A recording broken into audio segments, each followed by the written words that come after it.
Hello students, आज हम लोग टू डायमेंशनल मोशन को डिस्कस करेंगे।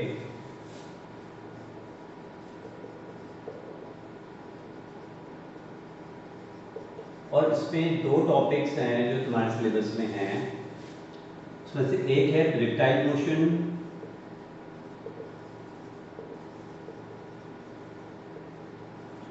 And second one is circular motion. तो our focus as of now will be on projectile motion.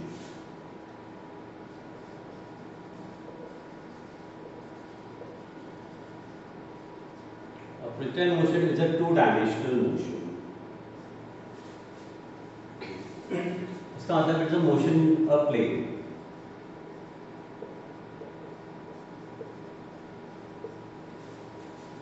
अगर मैं एग्जांपल लूँ एक प्रोजेक्टाइल मोशन का, तो जैसे ये एक टैप का कैप है। अगर मैं हॉरिजॉन्टल से कुछ एंगल से इसको फेंक दूँ इस तरीके से, तो this is a projectile motion. काफ़ी एंगल्स से मैं फेंक सकता हूँ इसको। There can be so many angles by which it can be thrown. कहीं हाइट ज़्यादा होगा, हॉरिजॉन्टल डिस्टेंस कम होगा, कहीं हॉरिजॉन्टल डिस्टेंस ज़्यादा होगा और हाइट कम होगा। वेलोसिटी पे भी डिपेंड करेगा।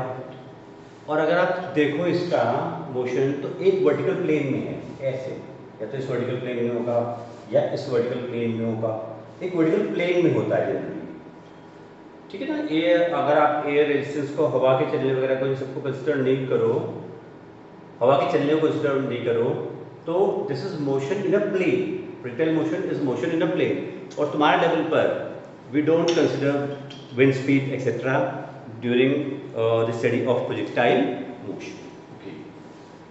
तो क्या होता है प्रोजेक्टाइल मोशन? इसमें हम एक ऑब्जेक्ट को थ्रो करते हैं, और जिस पॉइंट से थ्रो कर रहे हैं मैं उसको ओरिजिन मान रहा हूं। हॉरिजॉन्टल डायरेक्शन को एक्स एक्सिस ले रहा हूं, वर्टिकल डायरेक्शन को वाई एक्सिस ले रहा हूं, और इस तरीके से मैंने थ्रो कर दिया, making some angle with the horizontal. ऐसे थ्रो कर दिया, making some angle with the horizontal. तो जाहिर सी बात है कि ऐसे तो जाएगा नहीं, क्योंकि ग्रेविटी के इम्पैक्ट की वजह से इसका डायरेक्शन और स्पीड चेंज होगी। ओके, तो इसकी इनिशियल स्पीड को मैं u मान लेता हूं and with an angle theta from the horizontal. तो ये इस तरीके का पाथ लेता हुआ ऐसे आ जाएगा।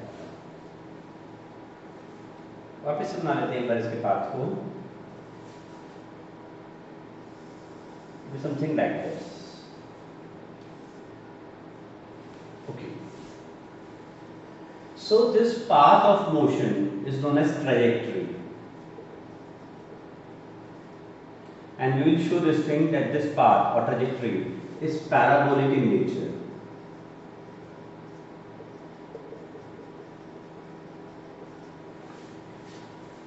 और जो ऑब्जेक्ट है जो उस पाथ पे चल रहा है, this object is in fact known as the projectile. Okay, अब यहाँ पर एक अप्रोच है जो आपको ध्यान रखनी है, और वो ये है कि जो टू डायमेंशनल मोशन होता है, 2D मोशन, उसको आप दो 1D मोशन में ब्रेकअप कर लेते हो। एक एक्स डायरेक्शन का मोशन और दूसरा वाई डायरेक्शन का मोशन। वाई डायरेक्शन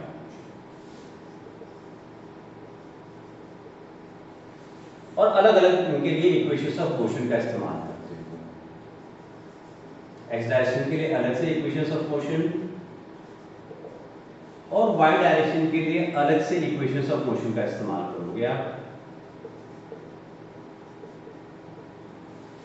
ओके, तो यानी कि हमारे को एक्स एंगल अलग से देखना है और वाई एंगल अलग से देखना है। तो पहले हम एक्स डायरेक्शन के ऊपर फोकस कर लेते हैं, मोशन इन एक्स डायरेक्शन। तो क्या कुछ फोर्स लग रहा है क्या एक्स डायरेक्शन में? तो इनफैक्ट जब ये ऑब्जेक्ट ऐसे जा रहा है तो एयर फ्रिक्शन तो हम कंसीडर कर नहीं रहे, तो air is not in picture. तो फिर इसके ऊपर कौन, एक बार मैंने इसको ऐसे फेंक दिया तो मेरे हाथ से छूट गया। वंस ये मेरे हाथ से अगर एक बार छूट गया, मेरे हाथ से छूटने के बाद तो फिर मैं इसके ऊपर कोई फोर्स नहीं लगा रहा, और मेरा मोशन का स्टडी चालू तब होता है जब मेरे हाथ से छूट गया, ये तब से स्टडी होता है मेरा मोशन। ओके, तो मैं तो फोर्स लगा नहीं रहा इसका मतलब। तो फिर ये किसके इन्फ्लुएंस में चल रहा है? ये अर्थ के ग्रेविटेशनल पुल के इन्फ्लुएंस में चल रहा है। हर जगह अर्थ से अट्रैक्ट कर रहा है, यहां पर भी इनफैक्ट पूरे मोशन में अर्थ से अट्रैक्ट कर रहा है। और अर्थ का अट्रैक्शन वर्टिकली डाउनवर्ड्स होता है, तो फोर्स भी नीचे और एक्सेलरेशन भी नीचे, और it's a freely falling body, इसलिए एक्सेलरेशन कितना होता है? The acceleration due to gravity. तो वर्टिकल डायरेक्शन में तो फोर्स लग रहा है, अर्थ लगा रहा है। What about the force in the horizontal direction? तो हॉरिजॉन्टल डायरेक्शन में there is no force. Force ही किसके बराबर होता है? Mass into acceleration. तो जब फोर्स नहीं है तो इसका मतलब एक्सेलरेशन भी नहीं है। तो in x direction neither is the force और नॉर इज द एक्सेलरेशन, दोनों ही जीरो है। और याद रखना कि जिस डायरेक्शन में एक्सेलरेशन जीरो होता है वहां पर सारी इक्वेशंस को सोचने की जरूरत नहीं है, सिर्फ और सिर्फ क्या लगा देना है? Speed is distance upon time. बस ये फॉर्मूला काफी होता है, क्योंकि एक्सेलरेशन अगर आप जीरो डालोगे तो इक्वेशन ऑफ मोशन भी कन्वर्ट किसमें होगी? इसी में, speed is distance upon time और velocity is displacement upon time. Okay, तो एक्स डायरेक्शन में ज्यादा कुछ है नहीं करने के लिए हमारे पास, सिर्फ क्या इस्तेमाल करना है? Speed is distance upon time. क्यों नहीं है कुछ ज्यादा करने के लिए? क्योंकि फोर्स नहीं है, एक्सेलरेशन नहीं है, दैट्स इट। तो speed is distance upon time, ये आपको इस्तेमाल करना है एक्स डायरेक्शन। तो अब हम बात करते हैं वाई डायरेक्शन।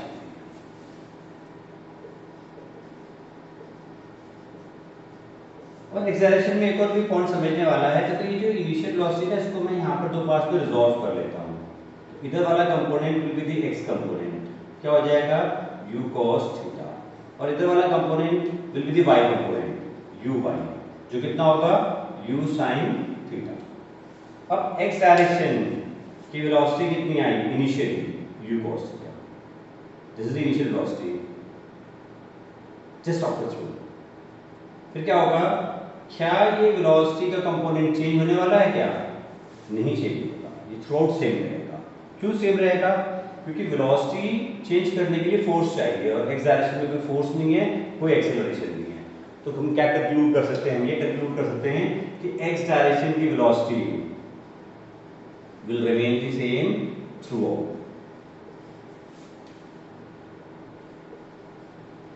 और जस्ट ग्राउंड लेवल पे आने से पहले भी क्या होगी? u cos theta, it won't change, it will remain same through out. Okay, अब y डायरेक्शन की बात करते हैं। तो देखो y डायरेक्शन में कितनी वेलोसिटी थी इनिशियली? u sin theta. फिर ग्रेविटी का इफेक्ट क्या करेगा? इसके वेलोसिटी को कम करेगा। जैसे हम किसी भी चीज को अगर ऊपर फेंकते हैं तो ऊपर फेंकते हैं तो धीमे धीमे करके वेलोसिटी क्या होती है? कम कम कम कम कम होते होते टॉपमोस्ट पॉइंट पे क्या हो जाती है? जीरो। फिर नीचे आते आते फिर बढ़नी चालू हो जाती है। तो ग्रेविटी पहले तो उस वेलोसिटी को कम करता है और उसके बाद फिर से ज्यादा करता है। ओके, तो that is what is happening here also, कि ये जो कंपोनेंट है वर्टिकल, ग्रेविटी क्या करेगा? इसको छोटा करता चला जाएगा, छोटा करते करते करते यहाँ पर क्या कर देगा? इसी को टॉपमोस्ट पॉइंट पे वर्टिकल कंपोनेंट मोमेंटली जीरो हो जाएगा। और फिर अभी भी ग्रेविटी तो लग रहा है, फोर्स लग रहा है, फिर ये बढ़ते बढ़ते बढ़ते बढ़ते वापस जब इस लेवल पर आएगा तो वापस से कितना हो जाएगा? Same u sin theta.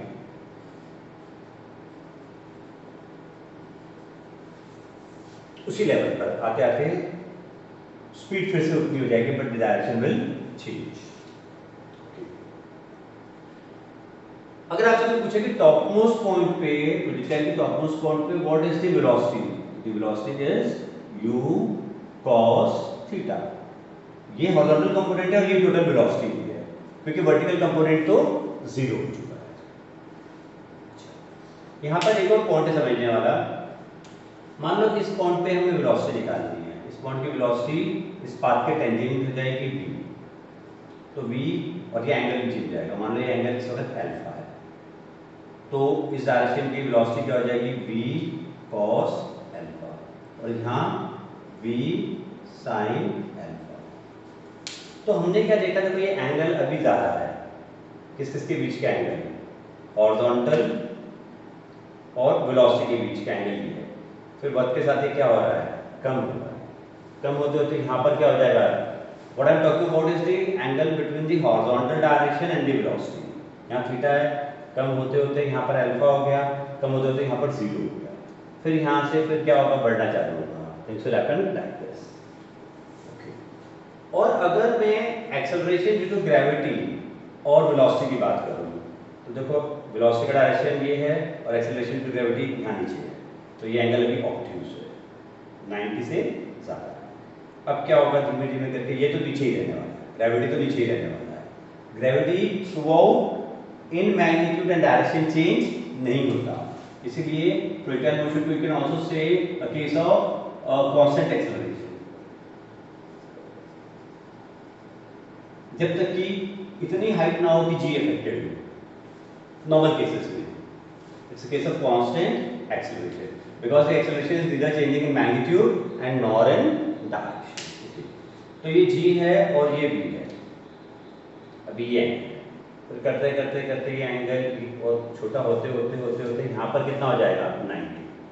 तो टॉप मोस्ट पॉइंट पे एक्सेलरेशन ड्यू टू ग्रेविटी और वेलोसिटी के बीच में एंगल कितना है, 90। और उसके बाद फिर यहाँ तक ऑब्ट्यूज था, ऑब्ट्यूज के बाद कम होते होते होते यहाँ कितना हो गया, 90, और उसके बाद फिर एक्यूट हो जाएगा, देन विल बिकम एक्यूट। इस तरह का क्वेश्चन भी आपसे पूछा जा सकता है। और वाई डायरेक्शन की अगर हम बात करें तो इनिशियल वेलोसिटी की वाई डायरेक्शन क्या होगा, तो वाई डायरेक्शन में हम ऊपर वाले डायरेक्शन को पॉजिटिव ले लेते हैं और नीचे वाले डायरेक्शन को नेगेटिव ले लेते हैं।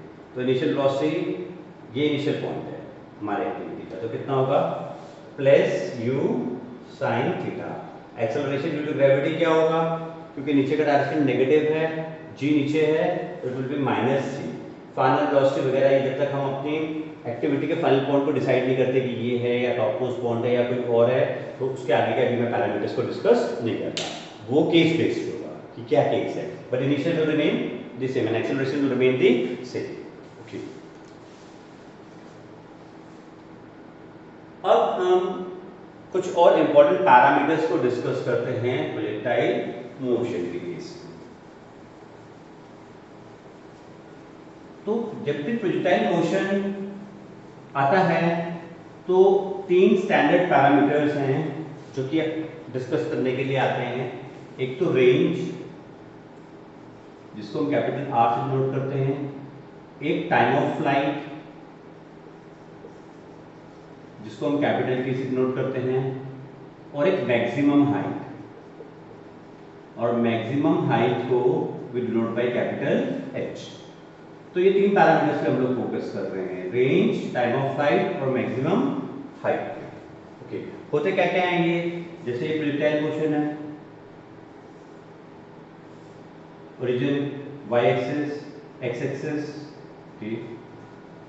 तो जहां से ऑब्जेक्ट को फेंका गया वहां से वापस से उसी हॉरिजॉन्टल लेवल पर आने तक, इस जगह से फेंका गया वापस उसी हॉरिजॉन्टल लेवल तक आने तक जितना हॉरिजॉन्टल डिस्टेंस तय हो जाता है, that is called the range. जो टाइम लगता है इस दौरान में उसे हम टाइम ऑफ फ्लाइट बोलते हैं, और ऑब्जेक्ट हर वक्त पे किसी न किसी हाइट पे है, बट यहाँ पर वो मैक्सिमम हाइट पे है, ये h है। और एक और इम्पोर्टेंट पॉइंट है समझने वाला कि अगर मैं यहाँ पर एक इमेजिनरी प्लेन क्रॉस कर दूँ, तो जैसे यहाँ इस प्लेन के बहुत सिमेट्री है, यानी कि यहाँ से लेके यहाँ तक आने में जितना टाइम लगेगा उतना ही वापस जाने में टाइम लगेगा। यहाँ से पहले का हॉरिजॉन्टल डिस्टेंस और बाद का horizontal distance will remain the same. तो इस प्लेन के about there is a symmetry to a certain level, कि द टाइम इज हाफ या आधे पार्ट में बांट देता है, रेंज आधे आधे पार्ट में बढ़ जाता है। ओके, इन सब बातों को ध्यान में रखते हुए अब हम इनके लिए एक्सप्रेशंस निकालेंगे, रेंज, टाइम ऑफ फ्लाइट और मैक्सिमम हाइट। ओके, तो what we are focusing now is on the derivation of range, time of flight and maximum height.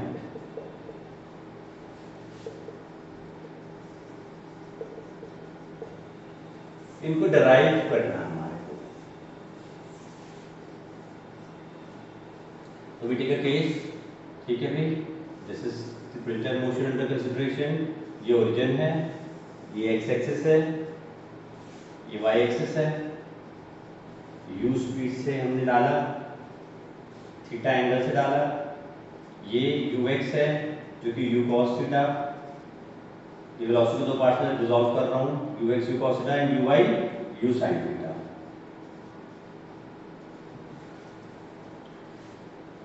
और ये टॉप मोस्ट पॉइंट को मैं P मान रहा हूँ, और जो एक्टिविटी मैं कंसीडर कर रहा हूँ, this activity is from O to P। इस एक्टिविटी के दौरान में ही मेरी सारी फॉर्मूलेस में डिराइव करता हूँ। ओके, तो एक्टिविटी कहाँ से कहाँ तक है? O से P तक। ये इनिशियल पॉइंट है अपने एक्टिविटी का और ये फाइनल पॉइंट है अपने एक्टिविटी का। जैसे मैंने डिस्कस किया, एक्स डायरेक्शन के मोशन को अलग से डिस्कस करते हैं और वाई डायरेक्शन के मोशन को अलग से डिस्कस करते हैं। तो एक्स डायरेक्शन में मैंने बताया था कि फोर्स नहीं होता, एक्सेलरेशन नहीं होता, तो आपको क्या करना है? Speed is equal to distance upon time को कंसीडर करो। एक्स डायरेक्शन पे फोकस करना है। तो देखो एक्स डायरेक्शन की वेलोसिटी क्या है या स्पीड क्या है? Is you cos theta.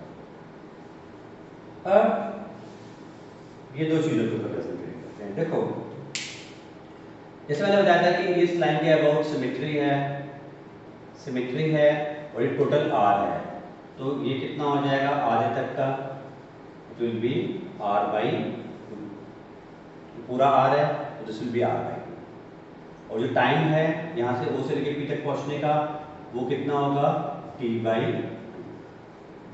पूरे का टी है, आधे का टी बाई टू। तो टाइम तो क्या हो गया? This T by two distance. देखो जब ये ऑब्जेक्ट यहाँ पर है, जैसे ये ऑब्जेक्ट यहाँ से यहाँ तक है, तो इसने हॉरिजॉन्टल डिस्टेंस इतना कवर कर लिया और वर्टिकल इतना। जब वो यहाँ पर है तो हॉरिजॉन्टल डिस्टेंस इतना कवर कर लिया, वर्टिकल इतना। जब वो यहाँ पर है तो हॉरिजॉन्टल डिस्टेंस इतना, वर्टिकल इतना। जब वो यहाँ पर है तो horizontal distance covered is r by two and vertical distance covered is capital H। फिर जब वो यहाँ पर है तो हॉरिजॉन्टल डिस्टेंस इतना है और हाइट वर्टिकल अब कम हो गया पहले से। फिर जब वो यहाँ पर है तो हॉरिजॉन्टल डिस्टेंस इतना है और वर्टिकल डिस्टेंस इतना है। तो अलग अलग इंस्टेंस पे हॉरिजॉन्टल डिस्टेंस जो वो ऑब्जेक्ट कवर कर रहा है वो अलग अलग होगा और जो हाइट पे है वो भी अलग अलग होगा। ओके, तो हमारा ये एक्टिविटी O से लेके P तक है, तो horizontal distance covered is r by 2 and the time taken is t by 2। so this is basically r by 2। so this gives us that r is equal to what? it is u cos theta into t। Okay, ये हमारे लिए एक expression हो गया जिसका हम use करेंगे। Now we are concentrating और focusing our attention in the y direction, इस डायरेक्शन। एक्टिविटी O से P तक है, ये स्टार्टिंग पॉइंट है। इस डायरेक्शन को पॉजिटिव ले रहा हूँ, इस डायरेक्शन को negative. Acceleration due to gravity नीचे की तरफ है। Initial velocity in the y direction is u sin theta positive. so uy is equal to u sin theta and it is positive। ay नीचे की तरफ है, नीचे की तरफ negative, minus g। sy is the displacement in the y direction। तो जब ये ऑब्जेक्ट यहाँ से यहाँ है तो वर्टिकल डिस्प्लेसमेंट कितना हो गया? h। Vertical displacement is h and plus h। Plus क्यों? क्योंकि इस लेवल से ये इस लेवल तक गया, ऊपर की तरफ गया, displace upwards. Upward is positive. What is vy? तो जैसे हम लोगों ने डिस्कस किया था, ये वर्टिकल कंपोनेंट कम होते होते होते होते यहाँ तक आकर के क्या हो जाएगा? 0। तो this is 0। Okay, and what is t by? Time taken from O to P। Activity वही चल रही है अपनी, O to P is t by 2। so it is t by 2। तो ये 5 पैरामीटर्स लिखे मैंने एक्टिविटी ओ से टी तक के। अब मैं इसमें यूज करता हूं v is equal to u plus a t in the y direction. तो what is v? It is c। What is u y? It is u sin theta। What is a? It is minus g। And what is time? It is t by 2। आप इसे reset करोगे तो it will come out to be 2 u sin theta upon में g, and can also be written as 2 and u sin theta is uy, so twice uy upon g. This is our time of flight. तो अपना t का important formula आ गया। आपको 11th level पर ये पूछा जाएगा, लेकिन प्रॉब्लम सॉल्विंग में आपको ये भी ध्यान रखना चाहिए, twice of initial velocity in the vertical direction upon में g is the time of flight. Then we can also calculate the maximum height. अभी मैं इस्तेमाल कर रहा हूँ v square minus u square is equal to 2ax in the y direction. v को मैं बार बार इस्तेमाल कर रहा हूँ क्योंकि ये जीरो है, तो मैक्सिमम यूसेज करना चाहिए इसका, क्योंकि जीरो होने पर आपको मैथमेटिकल एडवांटेज है। तो दिस इज जीरो, उड़ गया। U y square, u sine theta का square is u square sine square theta, 2ay इज minus g and sy is h। इसे रिसेट करोगे तो h will come out to be u square sin square theta upon 2g, or it is u y square upon 2g. Then we talk about the range. What will be the range? It will be u cos theta into t. t कितना है? 2u sin theta upon में g. तो finally this range will be how much? U square, u into u will be u square. And what will be this thing? Cos theta into 2 into sin theta. It is basically 2 sin theta cos theta. This comes out to be sin 2 theta upon में g. और आप इसे एक तरह से और भी लिख सकते हो, u cos theta भी है, u sin theta भी है, 2 भी है, तो twice ux uy upon g। तो रेंज को आपको इस तरीके से ध्यान रखना है। तो ये डेरिवेशन हो गई रेंज के लिए, टाइम ऑफ फ्लाइट के लिए और मैक्सिमम हाइट के लिए। मैंने एक्टिविटी ओ से पी ली, कोई अगर और चाहे तो एक्टिविटी ओ से लेकर के ये पी यहाँ पर भी ले सकता है, and you can still work out the problems and get the same results.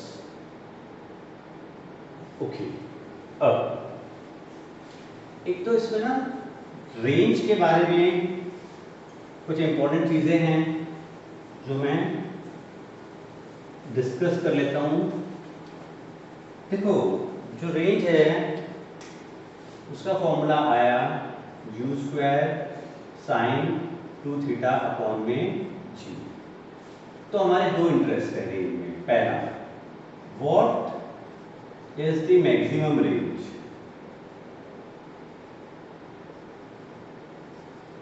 and under what condition?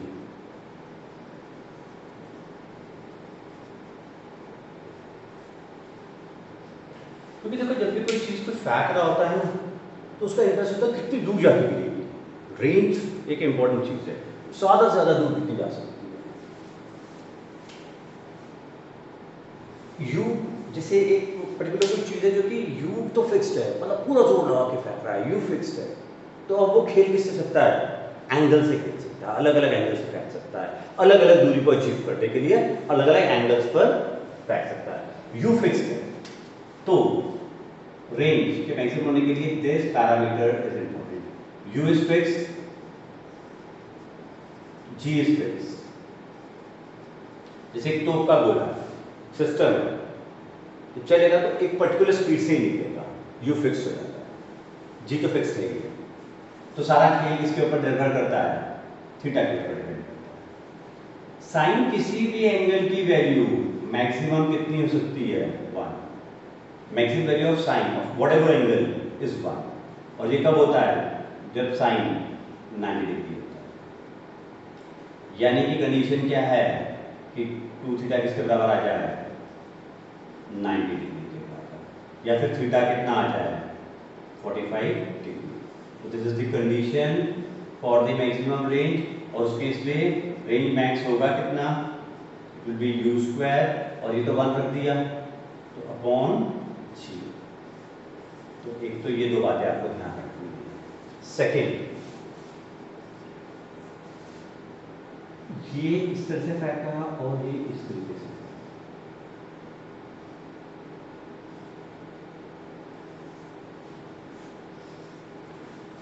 दो ऐसे केसेस हैं कि जिसपे for the same initial velocity but for different angles,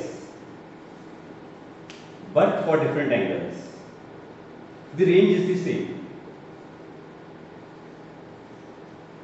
angle different है थ्रू। मान लो एक अल्फा है और एक बीटा है, तो रेंज सेम है। तो दो ऐसे एंगल्स मिल सकते हैं आपको जिसमें रेंज इज द सेम। और याद रखना कि फॉर अल्फा और बीटा के बीच में एक रिलेशनशिप है, alpha and beta are complementary. Complementary का मतलब अल्फा और बीटा इन दोनों एंगल का सम कितना आना चाहिए 90 डिग्री, ये जरूर होगा। यानी अगर एक एंगल थीटा है तो दूसरा क्या होगा 90 माइनस थीटा, ये एक सेट बन सकता है। या फिर अगर एक 45 डिग्री प्लस अल्फा है तो दूसरा क्या होगा 45 डिग्री माइनस अल्फा, क्योंकि सब 90 आ जाएगा। और मैं प्रूव भी कर सकता हूँ इसको। कैसे? देखो रेंज का फॉर्मूला क्या है, r is equal to u square sine 2 theta upon में जी। ठीक है, थीटा के लिए रेंज कितना आया u square sine theta upon g. अब मैं 90 माइनस थीटा के लिए वर्कआउट करता हूँ, तो मानता हूँ कि रेंज कुछ डिफरेंट होगा शायद से, तो यू स्क्वायर साइन 2 और थीटा की जगह पर 90 minus theta upon g is u square sine 180 minus 2 theta upon g, and sin 180 minus 2 theta is sin 2 theta only,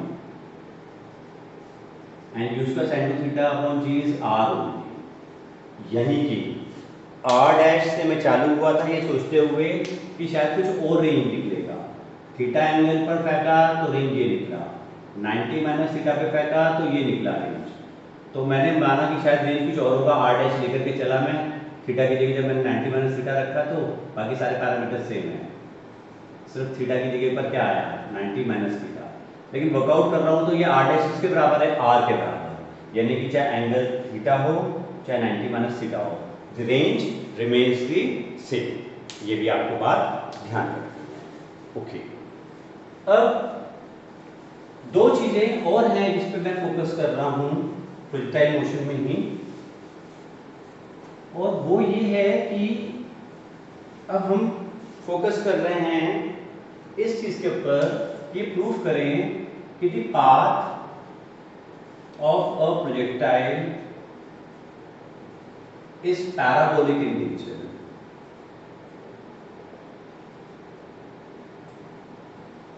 ये मुझे शो करना है। ओके, तो अब देखो मैं कैसे शो कर पाता हूँ। तो मैंने एक मोशन कंसिडर किया, अप्रोच से रहने वाला है, origin x axis y axis. अब की बार मैं एक्टिविटी ओ से लेकर के कोई भी आर्बिट्ररी पॉइंट पी कंसिडर कर रहा हूँ एक्स कॉमा वाई। ये ओरिजिन है, ये एक्स एक्सिस है, वाई एक्सिस है, और ये कोऑर्डिनेट्स एक्स वाई, ये का मतलब obviously this distance is x and this is y. वही u स्पीड से फेंका थीटा एंगल से, ये u cos थीटा है horizontal direction, and vertical is u sin theta. वही ऊपर पॉजिटिव नीचे negative, acceleration due to gravity g नीचे की तरफ। जब भी हमारे को पाथ निकालना होता है तो path basically is a relationship between x and y। Path is a relationship between x and y। तभी मैंने आर्बिट्ररी कोई पॉइंट कंसीडर करके x y निकाला। इसी x y के बीच में आई नीड अ रिलेशनशिप। और मान लो कि जो टाइम लग रहा है ओ से लेके पी तक पहुंचने में, वो टाइम टी है। T is the time interval from O to P and P is any arbitrary point having coordinates x, y। Focus area क्या है? x और y के बीच का रिलेशनशिप निकालना। क्या अप्रोच कुछ और होगा? नहीं, ये approach will remain the same. क्या है अप्रोच? कि भाई टू डायमेंशनल मोशन है, रिटर्न मोशन है। क्या करोगे? दो 1D में ब्रेकअप कर दोगे? कर देंगे। एक क्या लोगे? x लोगे, ठीक है, एक y लेंगे, ठीक है। x में एक्सेलरेशन क्या होगा? 0। क्यों? क्योंकि फोर्स क्या है? 0। क्यों? लग नहीं रहा कोई फोर्स, क्योंकि एक ही फोर्स लग रहा है और वो वर्टिकली डाउनवर्ड्स लग रहा है, तो एक्सेलरेशन में कोई फोर्स ही नहीं है। तो ऐसे में क्या करेंगे? ऐसे में हम जानते हैं कि स्पीड को क्या लिखेंगे? डिस्टेंस अपॉन टाइम एक्सेलरेशन के लिए, और acceleration. And what about y direction? तो वाई डायरेक्शन में जो एक्सेलरेशन होगा तो will take the parameters upon. Okay, इन सब बातों को निगाह में रखते हुए अब हम एक्टिविटी पहले तो तय कर लें अपने कि हम क्या करने जा रहे हैं। तो और activity is from O to P। तो पहले एक्सेलरेशन को डिस्कस कर लेता हूं। तो क्या लगाना है एक्सेलरेशन में? Speed is distance upon time.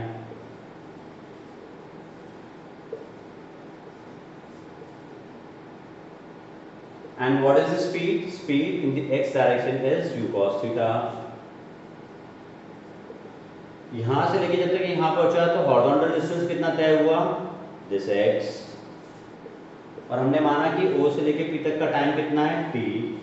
तो t, this gives us P is x upon u cos theta। ठीक।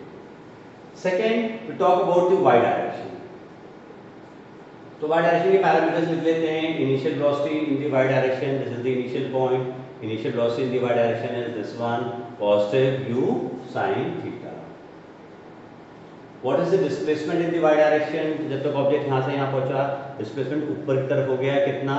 y, तो plus y। Acceleration due to gravity नीचे की तरफ है, माइनस g।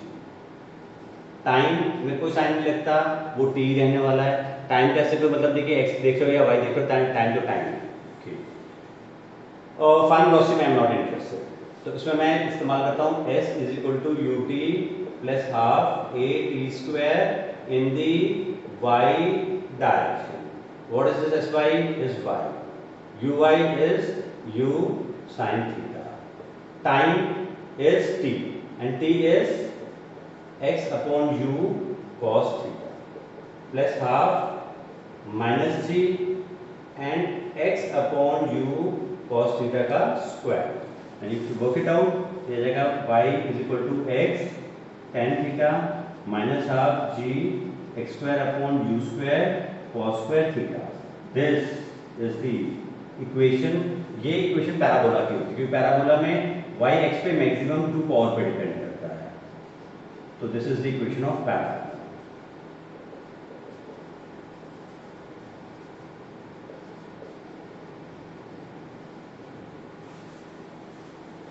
ओके, सो दो चीजें और भी डिस्कस कर लेते हैं। एक तो इसी कंडीशन जब अलग से डिस्कस कर लेते हैं इसको, कि अगर हमारे को इसकी वेलोसिटी निकालनी है any instant of time t, velocity of projectile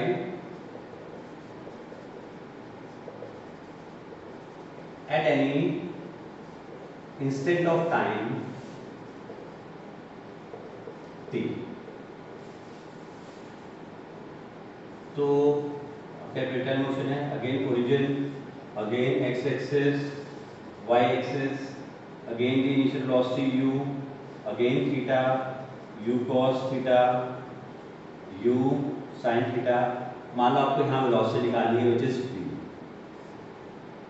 तो इसे अल्फा मान लेता हूँ, ये vx हो जाएगा और ये vy हो जाएगा। ओके, और o से p एक्टिविटी हमारी जिसमें टाइम कितना लग रहा है? t। सेम प्रोसीजर, नया तो कुछ होना नहीं है, वही 2D मोशन है, दो 1D में। तो पहले हम x activity O to P, पहले हम एक्सेलरेशन की बात कर लेते हैं। ओके, तो एक्स डायरेक्शन में देखो हमारे पास ये जो एक्स डायरेक्शन की वेलोसिटी हमने भी एक्स मान रखी है। एक्स डायरेक्शन में तो चेंज होने वाली वेलोसिटी, तो u cos theta through out करने वाली, तो ये क्या है u cos थीटा। ओके, अब हम vy पे कंसंट्रेट करते हैं। तो एक्स डायरेक्शन में बस हमारे को ये लिखना है कि vx is equal to u cos theta. Now we talk about the y direction. तो y डायरेक्शन की जब हम बात करेंगे तो देखो क्या है y डायरेक्शन में कि again uy is u sin theta, ay is minus g and ty is t, और vy में निकालने में इंटरेस्टेड है, ठीक है ना। डिस्प्लेसमेंट पे मेरा कोई इंटरेस्ट नहीं है यहाँ पर, क्योंकि मेरे को तो v निकालना है, v।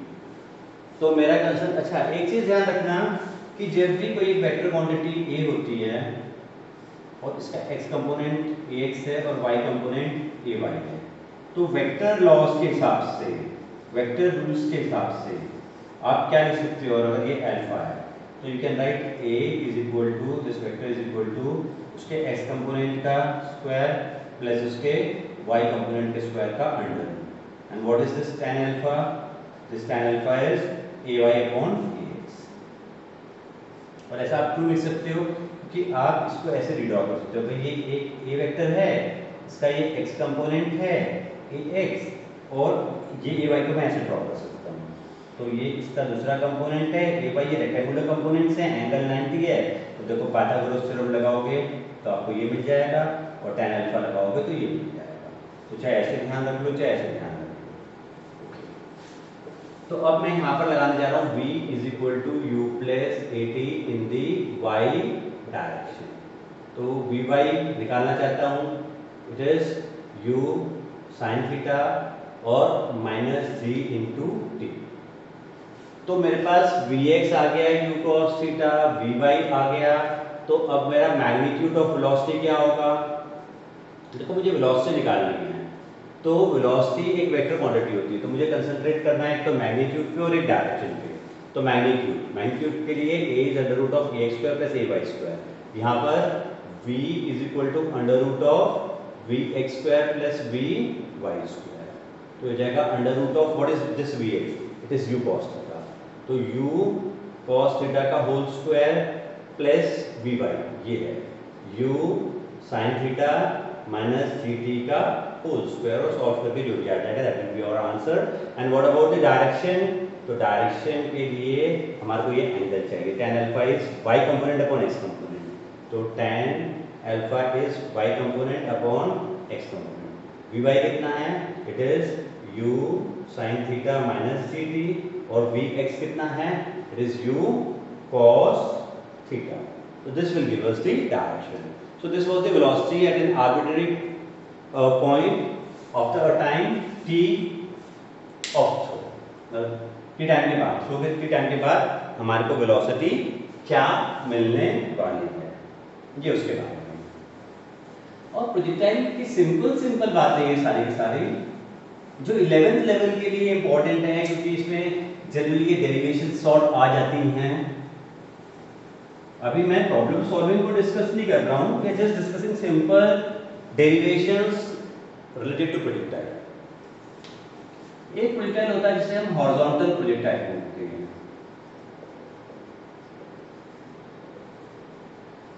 तो हॉरिजॉन्टल प्रोजेक्टाइल में क्या होता है, जनरली एक हाइट से,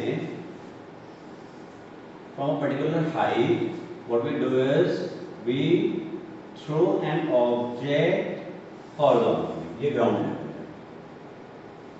आप एक ऑब्जेक्ट को ऐसे हॉरिजॉन्टली जब फेंकते हो विद द स्पीड v और u, द स्पीड u, तो इस तरीके का उसका पाथ होता है, and this is known as the horizontal projectile.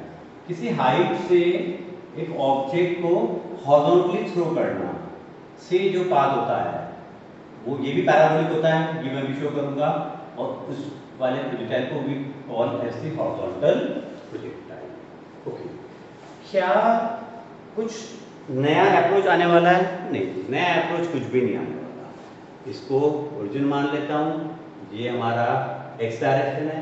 मैं चाहूँ तो y को ऊपर भी मान सकता हूँ पॉजिटिव, लेकिन क्योंकि ज़्यादातर पैरामीटर्स नीचे हैं इसलिए मैं प्लस वाई को नीचे की तरफ मानता हूँ। ओके, मान लो यहाँ मैं इंटरेस्टेड है इस पॉइंट पे इसकी वेलोसिटी क्या है, एक तो मेरे को ये निकालना है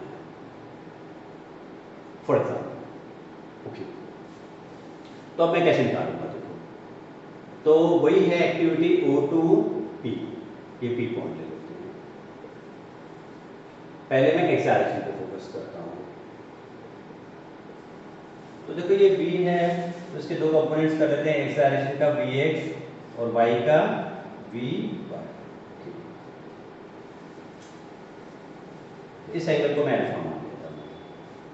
तो मैं जानता हूँ कि B क्या होगा, this will be under root of Vx square plus Vy square and this tan alpha, अभी हमने पीछे ही किया, क्या होगा y component upon x component, y component perpendicular upon ऐसे आता है। ओके, और मेरे को ये भी निकालना है कि डिस्टेंस कितना है, मतलब कितनी दूरी पे जाकर गिरा है, जिस हाइट से बैठा हो उससे कितनी दूरी पर हॉरिजॉन्टली जाकर के फॉल होगा, ये भी मेरा इंटरेस्ट का पॉइंट है। एक वेलोसिटी है ये और एक ये कितना है। ओके, तो एक्स डायरेक्शन की बात करते हैं पहले। देखो एक्स डायरेक्शन का velocity will remain the same through out, तो दिस शुड बी u, और ये जस्ट इसके ग्राउंड लेवल से स्ट्राइक करने से पहले की है, तो ये तो चेंज होने वाली नहीं क्योंकि एक्स डायरेक्शन में कोई फोर्स नहीं है तो कोई भी एक्सेलरेशन भी नहीं होगा। तो एक्स डायरेक्शन में क्या करेंगे, मान लो ये x है, तो speed is distance upon time.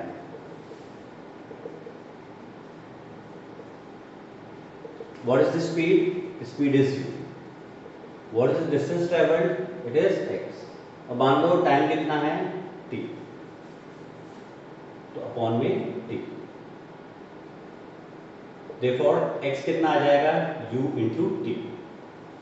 तो u इंटू अगर आपके टाइम निकाल लो तो टाइम यहाँ पर डाल दोगे तो this will give you this horizontal distance.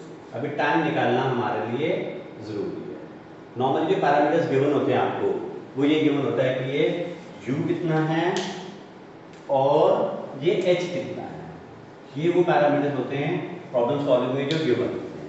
Okay, तो u हमारे को पता है but we don't know t। अब हम वर्टिकल डायरेक्शन की बात करते हैं, यानी we talk about y direction. तो we are interested in the initial velocity in the y direction, displacement in the y direction, acceleration in the y direction, time तो पक्का है कि t ही रहने वाला है, and final velocity in the y direction. इसको मैं चलो अभी h की टर्म्स में करते हैं। देखो याद रखना कि एक वेक्टर का उसके हॉरिजॉन्टल डायरेक्शन में कोई कंपोनेंट नहीं होता। एक वेक्टर का उसके परपेंडिकुलर डायरेक्शन में कोई भी कंपोनेंट नहीं होता। जैसे एक एलमीरा है और मैं फोर्स ऐसे लगा रहा हूँ, तो अगर मैं फोर्स ऐसे लगा रहा हूँ तो ये एलमीरा 0.1 mm भी इधर या इधर जा सकता है। क्यों? क्योंकि फोर्स जो आपने लगाया उसका जरा सा भी इम्पैक्ट इसके परपेंडिकुलर डायरेक्शन में नहीं होगा। तो एक वेक्टर का उसके परपेंडिकुलर डायरेक्शन में कभी भी कोई भी कंपोनेंट नहीं होता। तो यहाँ पर आपकी वेलोसिटी कितनी थी u हॉरिजॉन्टली, तो उसका वर्टिकल कंपोनेंट क्या होगा, कुछ भी नहीं होगा जीरो। तो initial velocity is zero. Displacement यहाँ से लेके यहाँ तक में वर्टिकल डिस्प्लेसमेंट ये है, और हमने नीचे की डायरेक्शन को पॉजिटिव माना और ऊपर की डायरेक्शन को नेगेटिव, तो it will be plus h। This is the vertical displacement plus h। Acceleration due to gravity, तो अर्थ तो अभी भी नीचे की तरफ ही खींच रहा है, तो प्लस g होगा इस केस में, क्योंकि नीचे का डायरेक्शन हमने क्या ले रखा है, positive, plus g।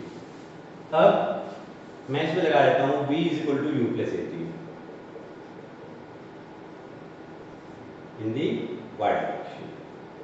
what will be this vy, find out करना है।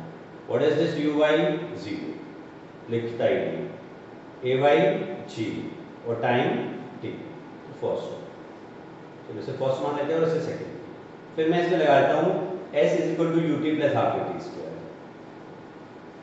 in the y direction, obviously all parameters in the y direction। what is sy, it is h, uy is 0, half, ay is g in t²। तो इससे हमारा time कितना आ गया, under root of twice h upon g. अब इस time की value को यहाँ डालेंगे क्योंकि एच पता होगा हमारे को, तो will get x, this will give us x, और इस टाइम की वैल्यू को यहाँ पर डालेंगे तो this will give us v one. तो हमारी ये वेलोसिटी कैसे निकलेगी, this velocity is under root of v x square, v x कितना है u square plus v y क्या है जी टी, तो it is g and what is t, ये है under root two h upon g, तो उसका square करना है बेसिकली, है ना। तो उसका स्क्वायर करना तो ये भी स्क्वायर हो जाएगा और वो ट्वाइस एच अपॉन जी ऐसे करके होता है। तो u square plus v y square is g square t square, g square और टी स्क्वायर जो है under root of twice h upon g, तो this will be the velocity and similarly you can find the angle. So this was about basics of projectile motion कि approach आपको अभी पता लगी और सिंपल से प्रॉब्लम्स आप इसके थ्रू सॉल्व कर सकते हो। कॉम्प्लेक्स प्रॉब्लम सॉल्व करने के लिए I take one more video जिसमें कि मैं कुछ कॉम्प्लेक्स प्रॉब्लम्स को सॉल्व करके दिखाऊंगा। ओके।